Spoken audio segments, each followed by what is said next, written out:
All right, friends, we're rolling in a new session. It is our great privilege, really, this week, an honor to be in the presence of, and partly called here by, our speaker, Richard Falk, who is an eminent and prolific figure in the world of international relations, theories about how nations work together and don't, peace and disarmament, all kinds of issues related to these things.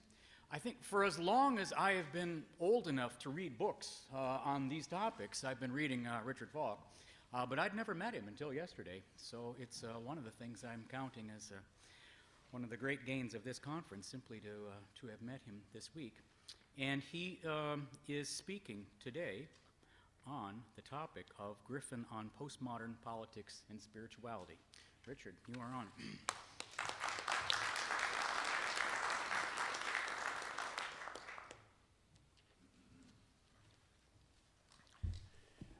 Thank you, Gary. If I hadn't been intimidated already, your introductory remarks completed the task.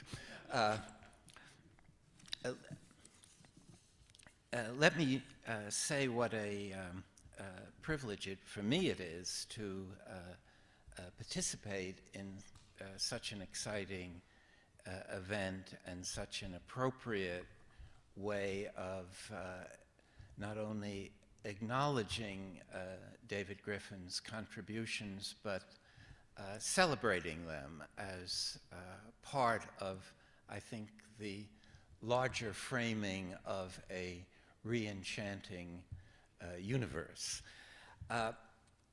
So many good things have been said about him so far that I'm kind of at a loss as to what to add to that.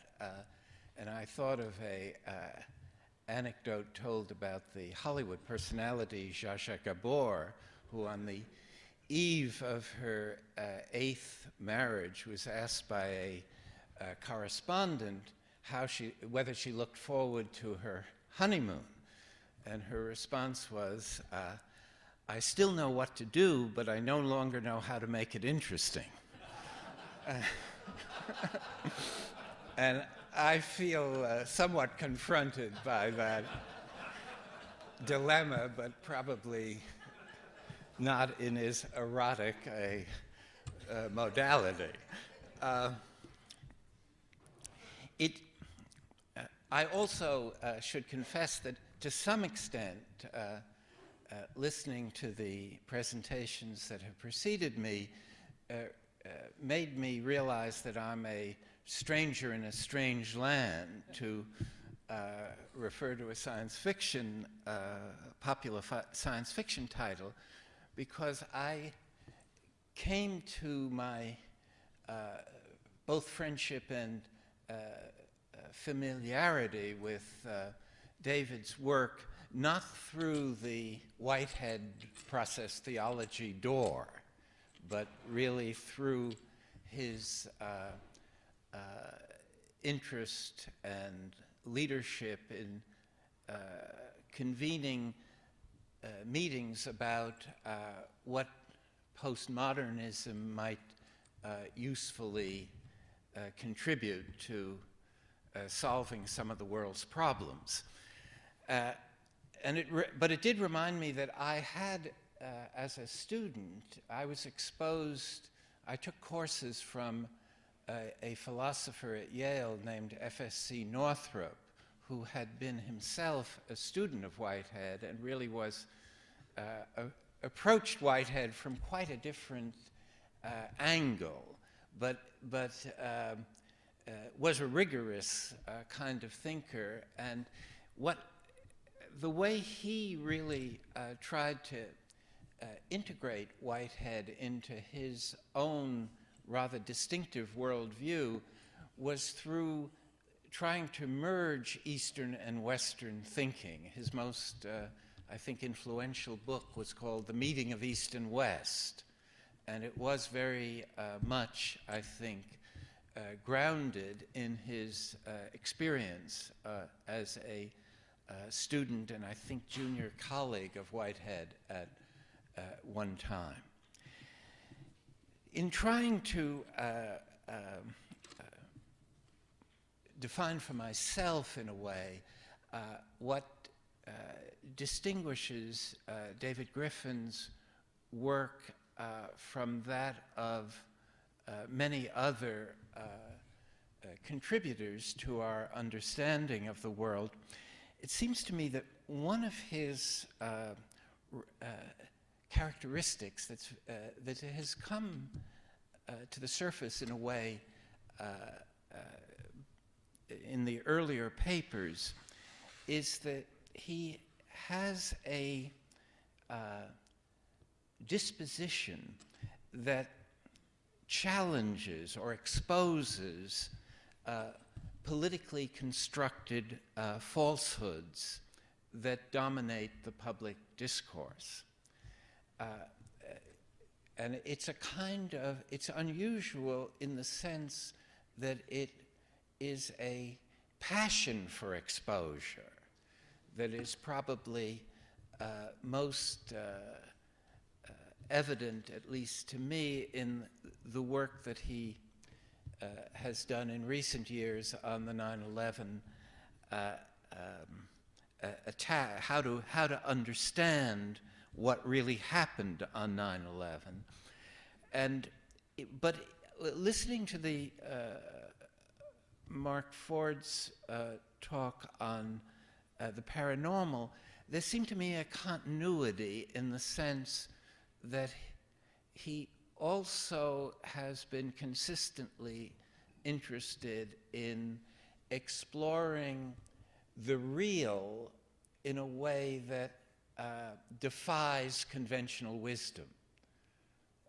He is not content to rest his understanding of reality by reference to conventional wisdom.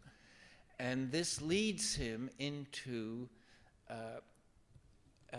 to explorations that are in a very illuminating way, both controversial and transformative. Because if you expose central fallacies in conventional wisdom, you are opening a pathway that leads to radically new understandings. And I think that we owe a great deal to him for doing that. And I think, again, listening to what has already been said, that the Whiteheadian foundation gives him the epistemological courage to do this. It provides, because of its openness to a much enlarged conception of reality and the understanding of nature and science, the boundaries have been pushed way, way back from those that are set by conventional wisdom. And therefore, when approaching specific issues like paranormal psychology or like 9/11, he has that grounding, that kind of ontological grounding that allows for this kind of radical creativity. And I think that really is, for me anyway, the most exciting part of his work.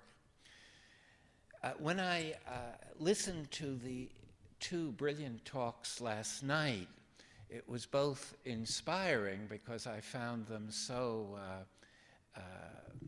deeply, so profound, I guess is the best word to use, and with such originality and grace in their delivery, that it was inspiring, but at the same time I was kind of resentful because it made me realize that my prepared paper was irrelevant or worse. And so I decided to abandon that and to try to not follow in their line exactly, but to at least not compound the damage by giving the paper that I had originally intended to present.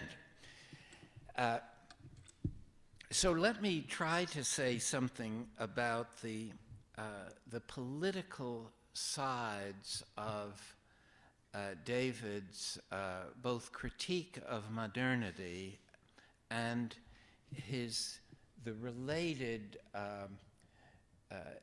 assessment that he makes that modernity generates what he calls demonic politics, and that this dynamic politics, unless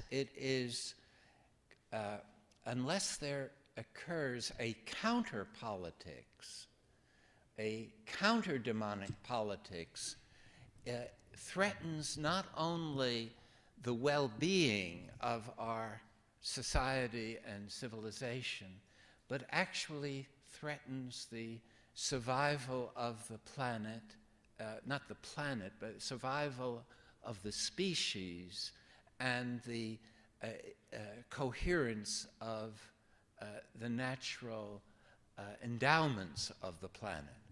In other words, this is not just a sense that one can be critical of an existing situation and wish it were better. It is very much in the spirit of what Buckminster Fuller used to say in, I think, making a similar diagnosis, utopia or else. A kind of point in the collective existence of humanity that requires something that seems politically impossible. And my own formulation for responding to such a set of circumstances is to affirm what I call a politics of impossibility, which counters the conventional wisdom, which is that politics is the art of the possible.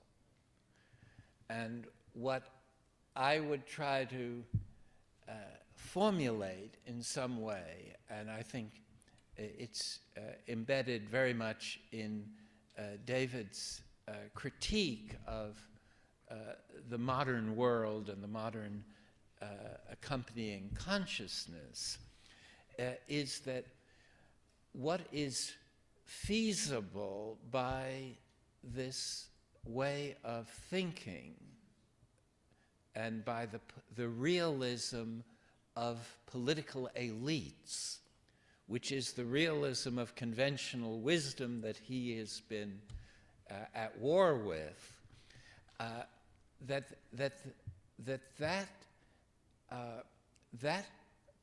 type of realism is generating a drift toward self-implosion, collective self-implosion. And so again, this is sort of my formulation, that there is a gap between horizons of feasibility and horizons of necessity, and that our political structures and outlook have no way of closing that gap. And whether one talks about climate change or nuclear weaponry or the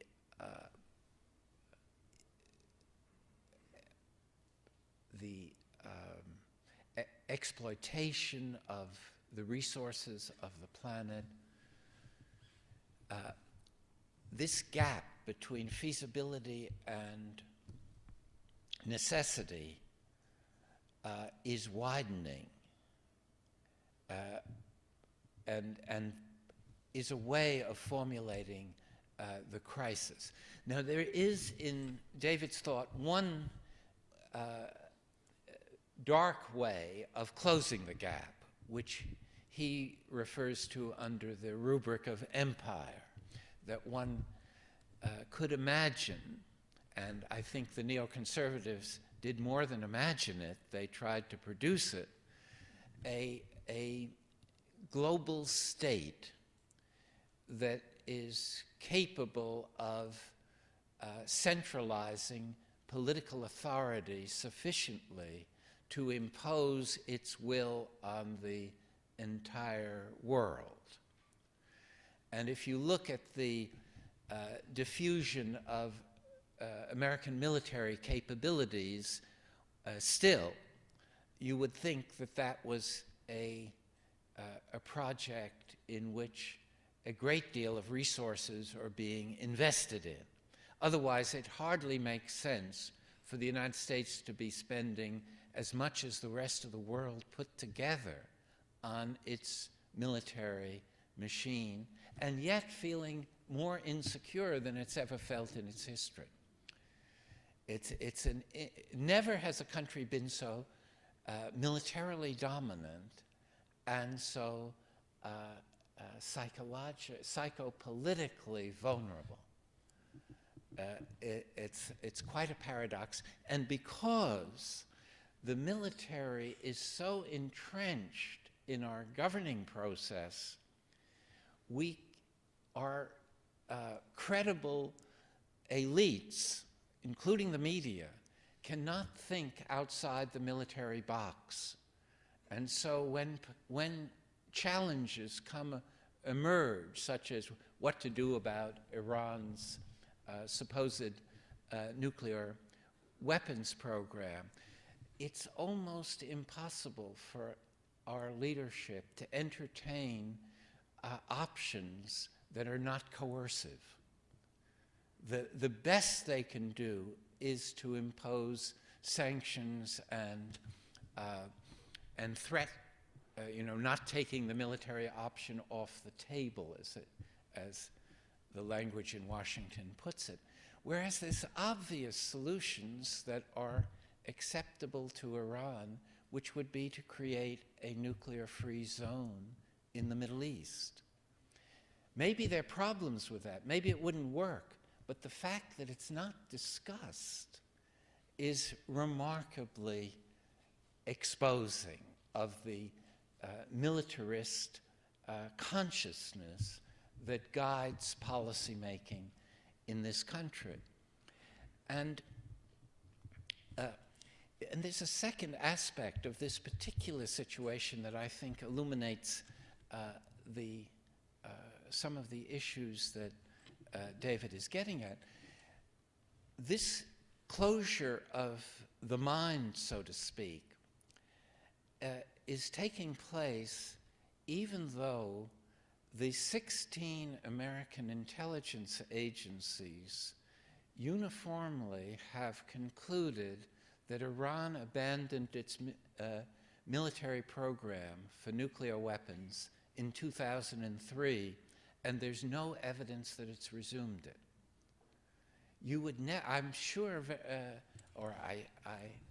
maybe I'm underestimating your sophistication, but I suspect that very few people in this room know that this is the overwhelming consensus of American intelligence agencies. And oddly enough, it's reinforced by Israeli intelligence. They also believe that Iran is not seeking to have nuclear weapons. But we have a supposedly liberal leadership that can't even acknowledge this intelligence consensus that would be quite liberating in terms of the tensions in the region. And the fact that the public discourse can't even go there suggests this drift into what I would call an authoritarian democracy, that we're living in an authoritarian democracy, and because it happens gradually as a set of responses to 9/11, it's still not we don't realize it. We're not aware of it. We've been tranquilized. Ever since, I think, the Vietnam experience, there's been a kind of politics of pacification designed not to deal with foreign enemies and adversaries, but to deal with our own citizens. And I think that's one of the features that is really very much in the present context. Now, what David Griffin has been proposing is two things. One is to say, as he does in an essay called "Is a Global Ethic Possible?" That the present way the world is organized is unsustainable. And let me read his opening paragraph of that essay. If civilization is going to thrive or even survive much longer, I have long been convinced the present system of global governance, which is based on power and wealth, must be replaced by global democracy, in which laws on all matters affecting the planet as a whole would be made by representatives from all the peoples of the world.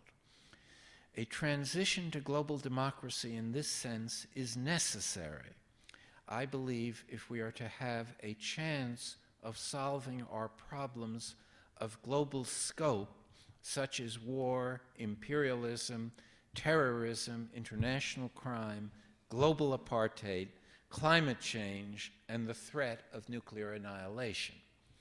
Now, that's a big agenda, to put it mildly.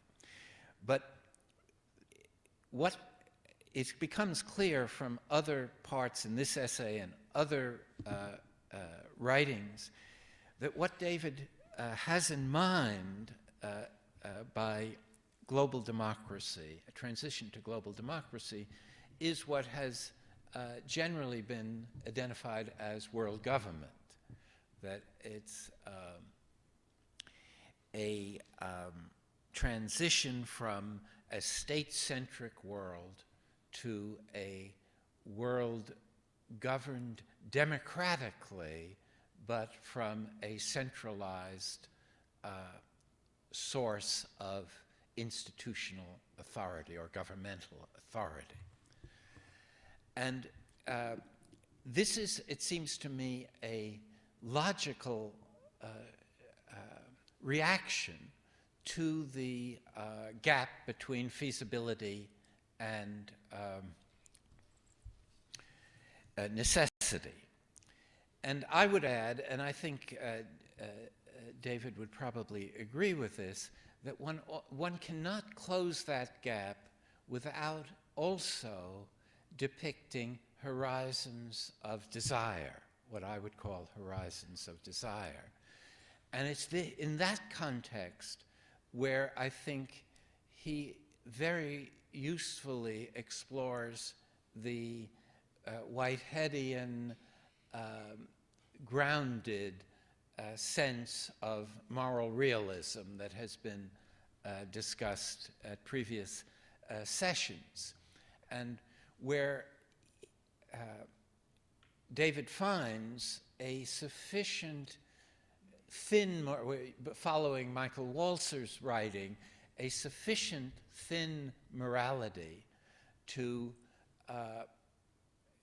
create the basis for this kind of dramatically different form of global governance. We have a form, I should say in passing, we have a form of global governance, but it has the horizontal illusion based on the equality of sovereign states. And many people speak of the Westphalian framework as a system of sovereign states, forgetting its vertical dimension that has always existed. In the early periods, in the form of colonialism, it was really sovereign states for those that are running the system, which was really Europe and then North America, and gradually others. But it always had, and still has, a vertical dimension. And that vertical dimension was formalized, for instance, in the UN Charter in the form of giving 5 countries a permanent presence in the UN Security Council and veto power. And the veto power was, in effect, an acknowledgement of the primacy of what David calls demonic politics, because the veto power, in effect, said you own the big powers and their friends only have to obey international law and the UN Charter when it serves their perceived interests. Any other time, the others have to obey. See, and it's the same structure that's used to control nuclear weapons. The nuclear weapon states can have them, and the great game of illusion is that the world is endangered not by those that possess the weapons, but that those that don't have them but want them. So that non-proliferation becomes the challenge, not the weaponry. See, and that's a real mind game that has been played for decades without being really exposed very well. So when David is finished with 9/11, he can turn to nuclear proliferation. Or he can turn to the idea of criminal accountability, holding leaders responsible for their crimes of state, something initiated as victor's justice after World War II, imposed on surviving German and Japanese leaders, and now reserved for Africans, basically, or people that are enemies of the West-centric world, like Saddam Hussein or Gaddafi, and in impunity for what I'm calling the vertical side of the Westphalian system. The Rumsfelds, Bush, Blair, etc., they enjoy impunity, whatever they do. And again, the discourse isn't able even to entertain this double standard because it challenges conventional geopolitical consensus that the world needs the kind of hegemonic role being played by the United States, and that if it didn't have it, it would descend into some kind of chaos that would be much more destructive of human values. So there's still there is both this idea that a Westphalian framing of politics is still the ideological foundation of world order, and the operative reality that hegemonic geopolitics shapes the way in which conflicts are managed and resolved. And so there is a kind of deep incoherence. What I wanted to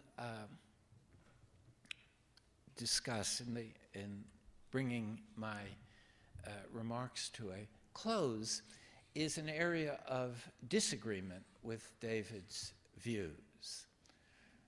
I share, as I've said, the diagnosis that this is not a sustainable form of global governance, that the gap between feasibility and necessity exists, that the only way to close it in a non-demonic way is by creating a organic relevance for horizons of desire, what the kind of world we seek and the kind of world that embodies our better angels. That unless that stimulus exists, and I agree with him further that it is embodied in all of the great world religions, and that's one of the ways that religion, I think, is both essential and relevant, though it's more complex, obviously, to discuss it.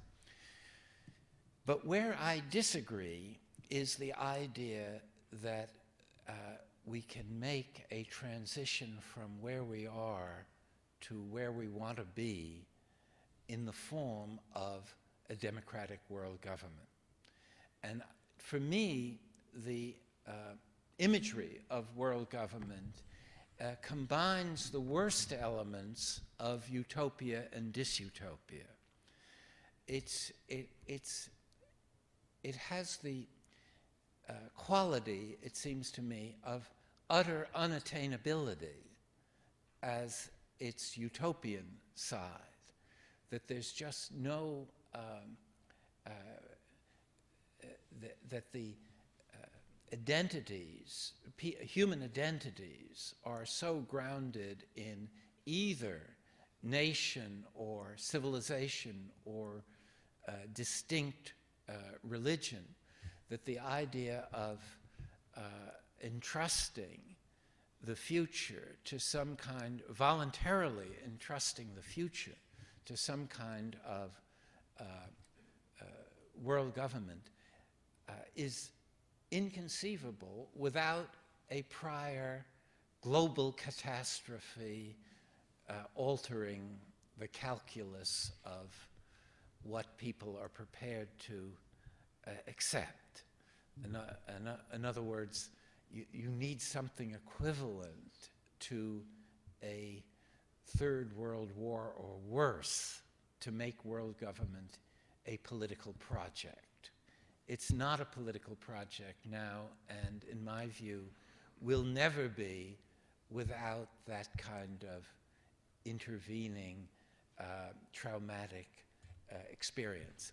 And then it's dystopian because if we suspend all notions of plausibility, the degree of radical inequality that exists in the world today would mean that any consolidation of political authority would necessarily have to be coercive in order to make those that are disadvantaged accept the rule of those that are advantaged. You can't imagine those that have the entrenched benefits of this inequality renouncing those benefits, and you can't imagine those that have been victimized by the existing structures being reconciled to that persisting victimization in a world government structure. So the only way to maintain a world government would be by totalizing control, ultra-coercive, and really a dystopic sequel to the Westphalian framework, which at least has a degree of built-in pluralism through the ideas of sovereignty and distinct, I mean, it's the bright side of political fragmentation, is that it protects certain kinds of diversity, room for diverse forms of self-determination, and a great deal of political space for experimentation. And one sees that that political space for experimentation is very restricted in our world. The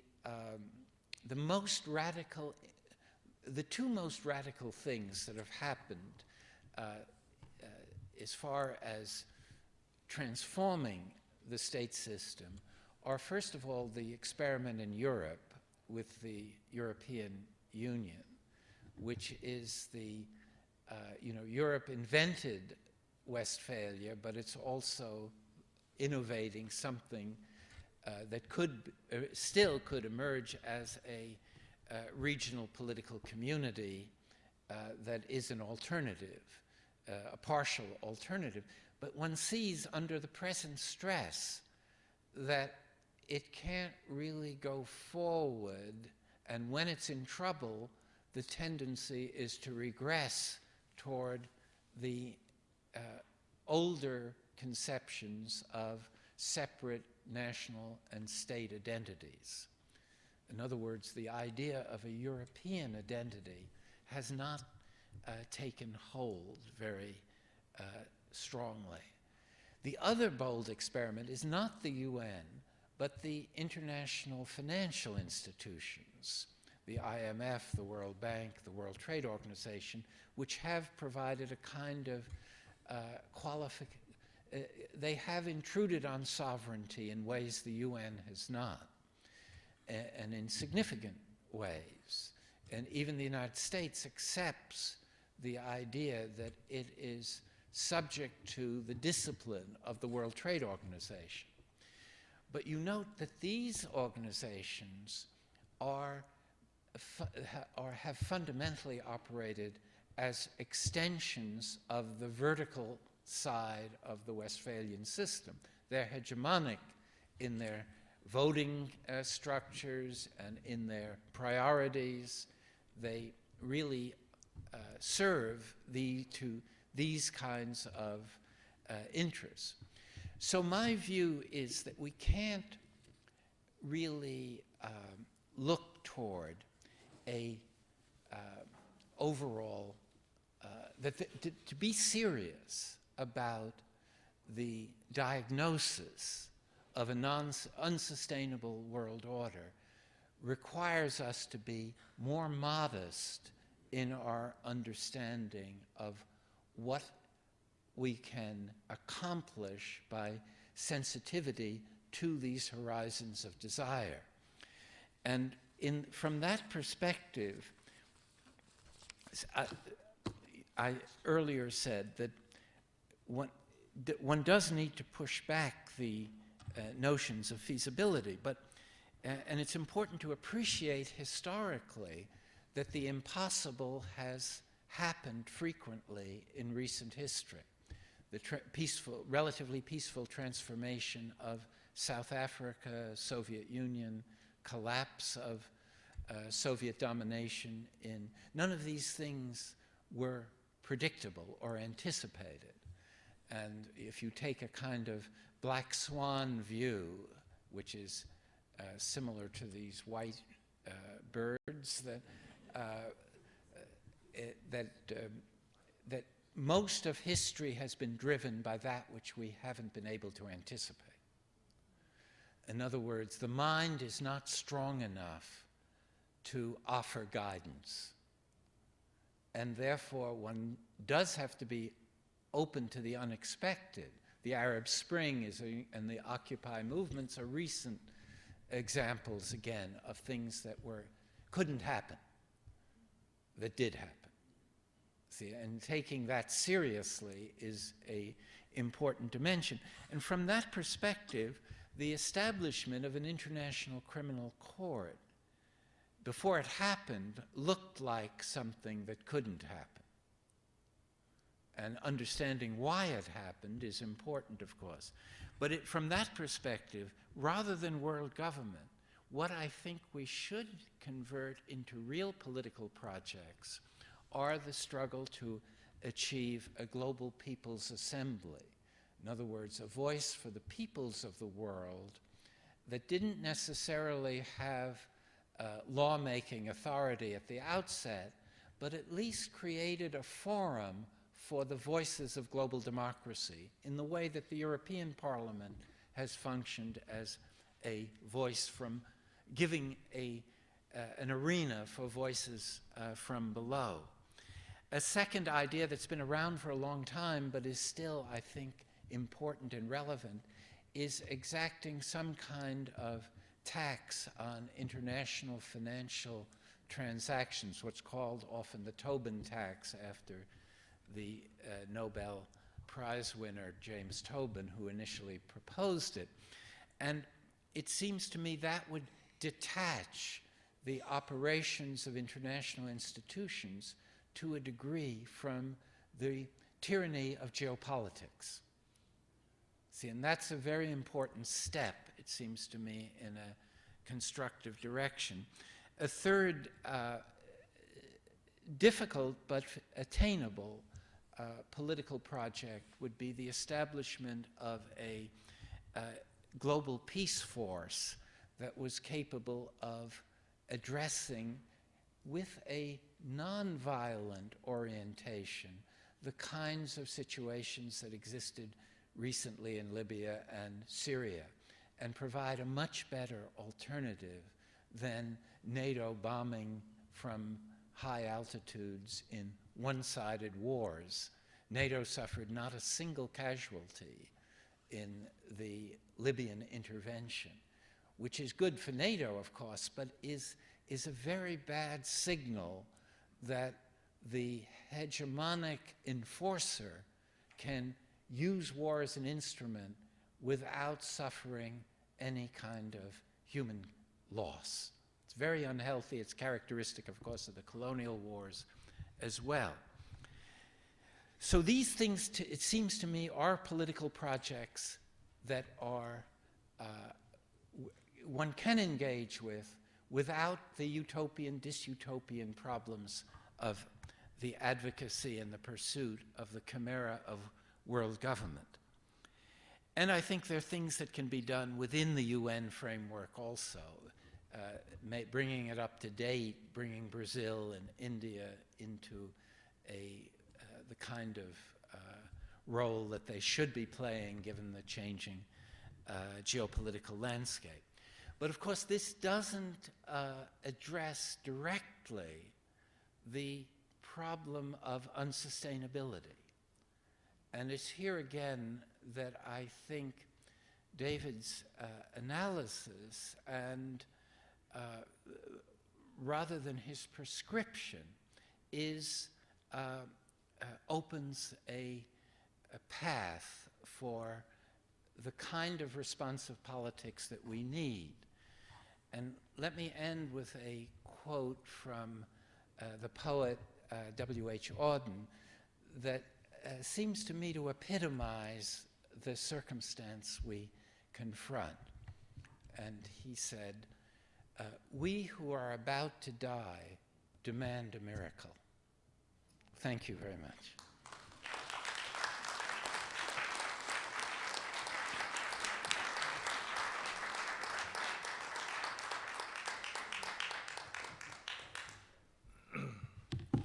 Thank you, Richard, for that very thoughtful,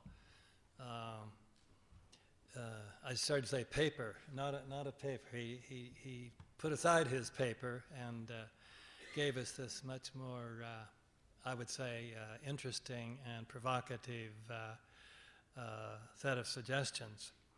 The one thing I would take issue with in what you said is that I had a passion for the exposure.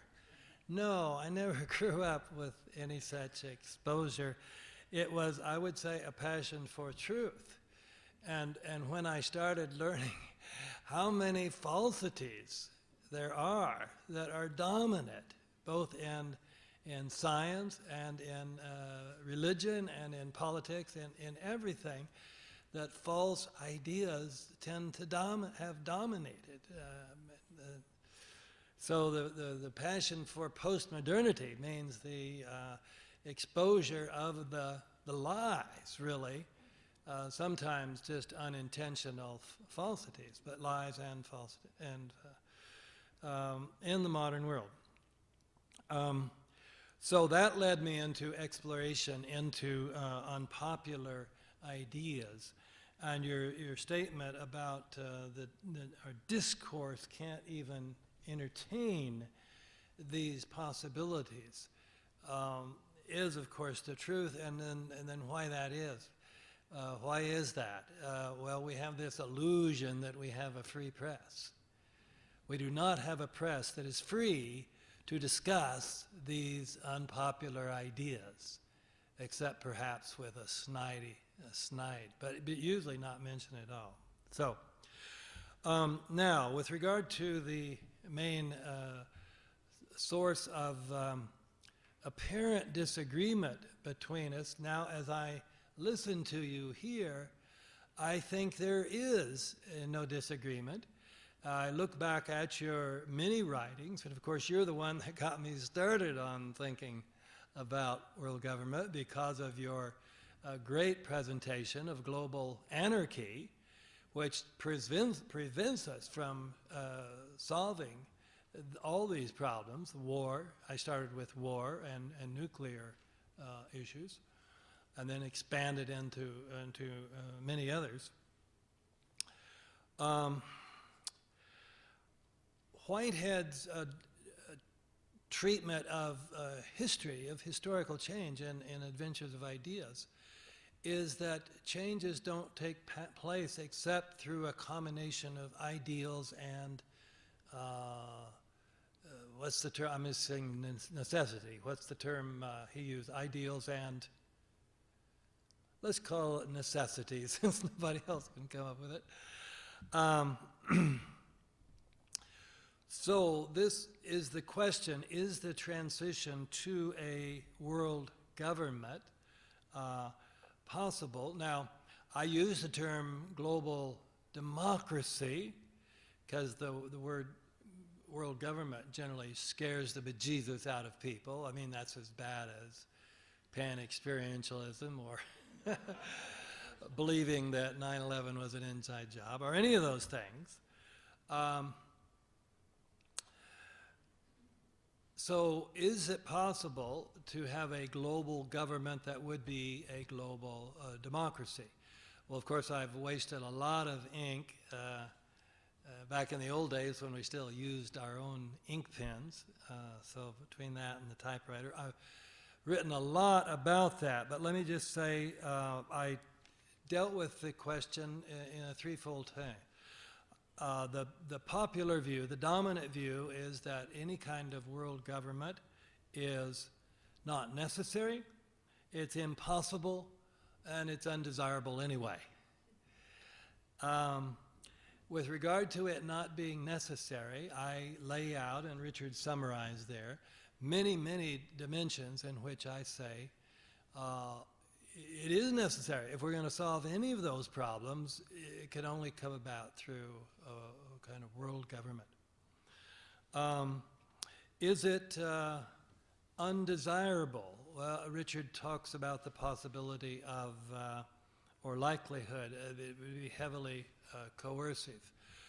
Certainly, I mean, that's what governments are. They're things that have the legal right to use coercion.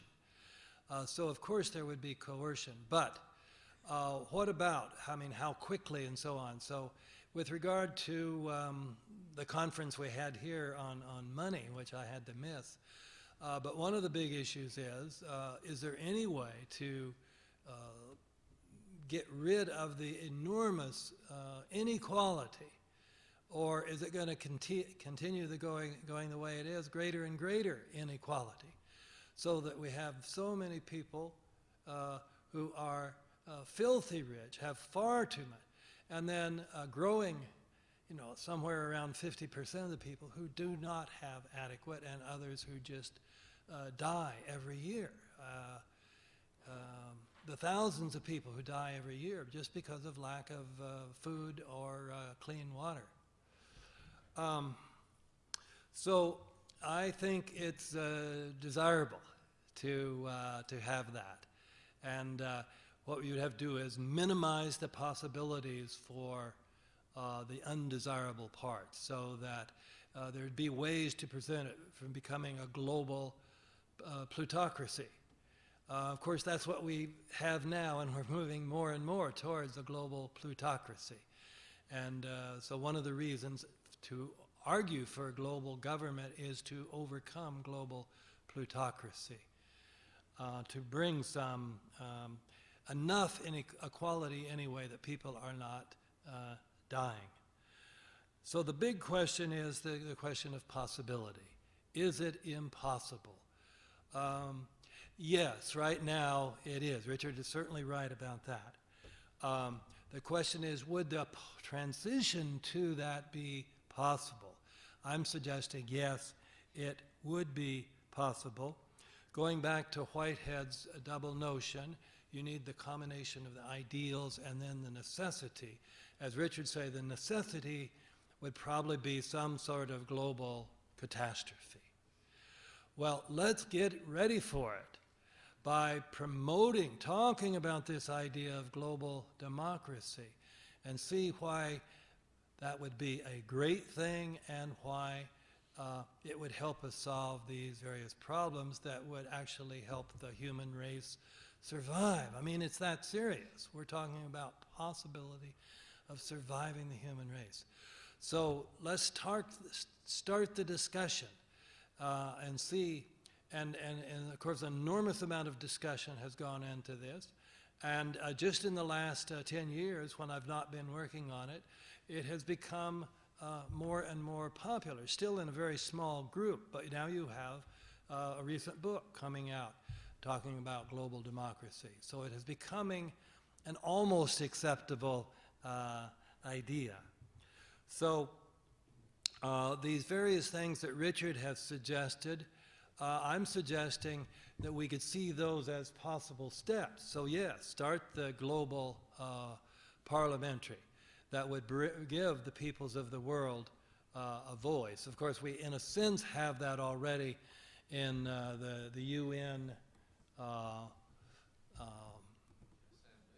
the Assembly, but I think you have something more ambitious in mind for that. And these other steps you suggest, let's hope for those. But so I don't think you could go directly from the present structure to that. But we could move along the way, and then when we've done the thinking about it and get the idea spread and get those structures in place, then when we have the catastrophe, and who knows what it will be, but it will come, the first really global catastrophe will come, then we might be ready to make the move. So that's my suggestion, and Richard, thank you for helping me make my case in a more understandable and perhaps realistic way. Thank you.